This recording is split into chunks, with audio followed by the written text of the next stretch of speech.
Hello, am I live? Let's see. Let's see. I am live. That's great. Okay, so let me just get rid of all of this stuff. Okay, so this is part one of my free mini anatomy training. So I thought I would come on here every morning at 10 o'clock, and I'm going to do a tiny little anatomy chunk each day. Today I thought I'd start with a rotator cuff. So I don't know what these messages are. My FPS is too low, blah blah blah. I haven't done this for a while. Do bear with me. So today is going to be rotator cuff, which most people have heard of but don't really know much about it. And the reason they've heard of it is because they've hurt their rotator cuff. It's very common. It's a very common injury in yoga. It's a very common injury in women in between 40 and 60 actually. And whilst we don't really know why that is, it often is diagnosed by women who feel pain when they go to do their bra up or take it off, because it's that kind of action of inward rotation, internal rotation, and then taking the hand back. So we know that it's something to do with this point here. So I thought I'd explain that today and see if it makes that any more clear. And I'm just faffing around here because I'm trying to work out what this means. I've got all sorts of things going on. Anyway, so every day at 10 o'clock I'm going to be here. Do please comment if you're here. It'd be really great to know who's here. And also you can comment later if you're watching it later, if you're not live. And if you've got any requests, I've got a few things that I thought we could talk about each morning at 10 o'clock on this page. I'm also cross-posting it to the Shanti Centre Yoga Holidays page, so if you want to comment there, I'll pop it on YouTube, I'll pop it on Instagram. So even if you comment later, I will respond to those comments. And if you have any requests, anything that you'd like to learn about, you know, it'll just be like 10-minute little sessions, but it could help.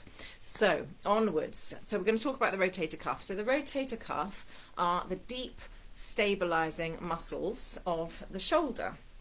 Now the shoulder joint is made up of three bones. It's made up of the collarbone that comes out from the sternum, and you know where your collarbone is, and it meets this kind of bony ridge, and where it meets this bony ridge, that's the shoulder blade. And we have the shoulder blade is called a scapula, and if you feel on your shoulder, you'll feel the spine of the scapula. So this is a bony ridge which is part of the scapula. And then so the bony ridge, the spine of the scapula, comes out to the side, the clavicle, the collarbone, comes out to the side, and then it meets the arm bone. So these three bones meet, and where the clavicle and the scapula meet, so the collarbone and the shoulder blade meet, that's quite stable. It's got a stable joint. But where the arm bone, the humerus, it's a very funny bone, it meets those two bones, that is not so stable. And that is, we call it a ball and socket joint, but it's less of a ball and socket joint and more of like a golf tee or a cup, a little cup, where the head of the humerus, so if this is my humerus, my arm bone, it's got like rounded edge, and it just sits there.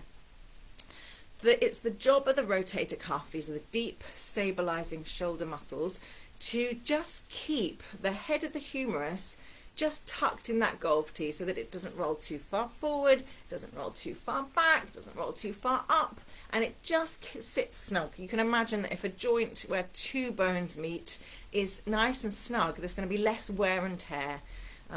You'll get more movement, more range of movement, and you'll get less pain.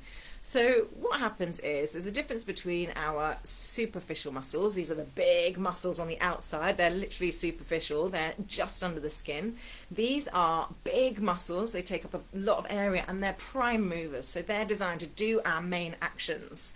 So you can imagine at the top of the body, we're all about movement. At the bottom, we're less about movement, more about stability. The hip joint, for example, is a ball and socket joint. It's enclosed, whereas this ball and socket joint of the shoulder is, like I said, a golf tee with the ball sitting, because we're more about movement. We move more in the upper body.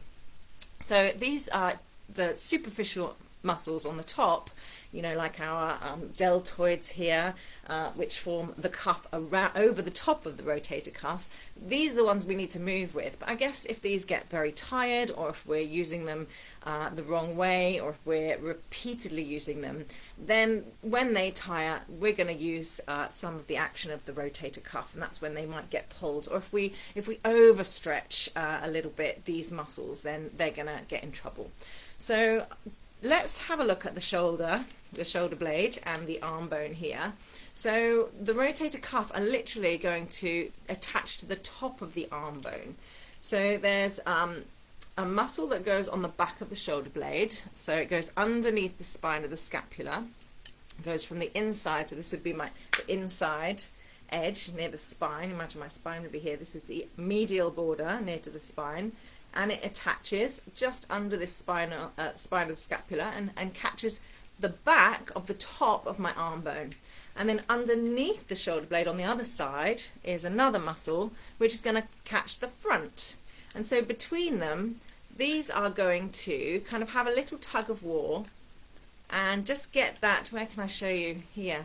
They're going to just be positioning the head of the humerus between too far forward and too far back, just so that it sits in the glenoid cup, this kind of little golf tee.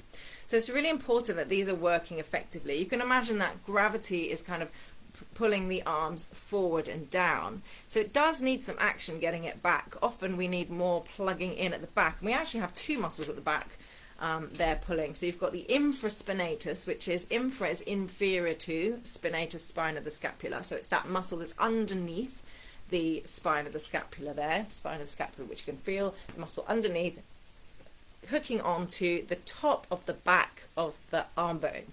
So that's pulling the arm bone back slightly. And that has another little helper that goes from the outside edge as well, called teres minor, little Terry. He helps as well. So we've got two there because obviously gravity is taking us forward and down. We want to get that arm bone positioned really nicely back. And then if you can imagine underneath the shoulder blade, so if I was looking side on, it's going to be here tucked under the shoulder blade, between the shoulder blade and the ribs. So you can imagine if I go up here between the shoulder blades and the ribs, and that's called subscapularis, and that's the other side of this kind of system that's coming to the top of the arm bone, and that's moving my arm bone forward a little bit. So infraspinatus moving it back or into external rotation only tiny bit, and subscapularis bringing it into internal rotation. So between them they're positioning, and because they only are catching the top of the arm bone, they're not going to be responsible for big movements. They're just literally moving the head of the humerus forward and back, just getting it little snug in position. And then finally we've got the top. We've got a muscle which is called supraspinatus, because that is sitting on the top of the spine. Supra meaning superior, above, spinatus above the spine of the scapula. So that comes on the top, and that is going to hook onto the top of the arm bone, and so that's going to position my arm, just lift it up slightly so that it just sits. So I've got subscapularis pulling the arm forward, I've got infraspinatus and teres minor pulling it back, and I've got supraspinatus pulling it up. So these aren't giving me big movements, they're just positioning this little head of the humerus snug into its golf tee. So this is really important. These are important because if we overstretch them, what tends to happen is this head of the humerus falls forward out of the joint, therefore overstretching the back of the rotator cuff. That's often what happens when we do things like chaturanga and up dog, where we're really kind of pushing our arms forward instead of spreading and opening the chest, or when we do repetitive movements and the superficial muscles get tired. This is what happens. So there's a difference between the superficial prime movers that are geared up for big movements, the deep stabilizing muscles, which are smaller, they're tougher, and they are really here to kind of help us be really kind of coherent in the joint, to help us really stick those joints together, to enable some movement, but they're not the big movements, and that is the job of the rotator cuff. So in a nutshell, rotator cuff, it is quite complex, but we can simplify it for these purposes. You've got a muscle at the back of the shoulder blade, you've got a muscle at the front of the shoulder blade, you've got a muscle at the top of the shoulder blade, and you've also got a helper one at the back as well. You've got 2 at the back because remember, we need extra, because gravity's taking us forward and back, we need extra help to come up and back. So we've got these 4 muscles that create the rotator cuff, and then on top of that we've got our deltoids, and we've got trapezius, we've got latissimus dorsi, which also move the arm in position, but they are our prime movers. So that's rotator cuff, and yeah, tomorrow I thought we'd talk about the spine. I can talk about psoas, I can talk about the spine, I can talk about hip muscles, whatever you want to. If you give me some indication of what you might like, I can talk about that. And of course, next Monday, my 6-week, 20-hour practical yoga anatomy CPD training starts. So this is suitable if you're a yoga practitioner and you're getting really interested in what's going on, the inner workings of your body. It comes along with kind of practical yoga advice, different yoga myths, different ways of working the body from a yoga perspective, putting it into practice. It comes with 5 recorded classes there for you, experiential anatomy classes. And it's over 6 weeks.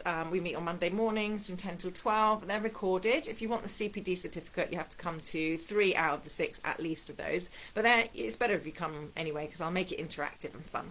So that starts next Monday. Tomorrow I'll be back at 10 o'clock for, we'll talk about the spinal structures.